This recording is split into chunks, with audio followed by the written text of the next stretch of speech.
na ilalagay natin ay prinito ko na yung kanina. Ayan. Lagyan natin ng konting toyo. Konti lang, pampakulay lang.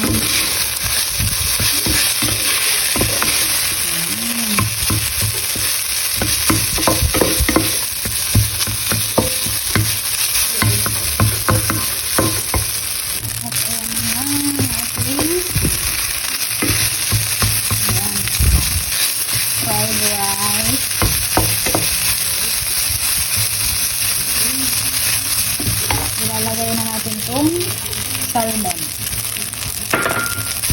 Pinito ko na itong salmon. Hindi ko na siya lalagyan ng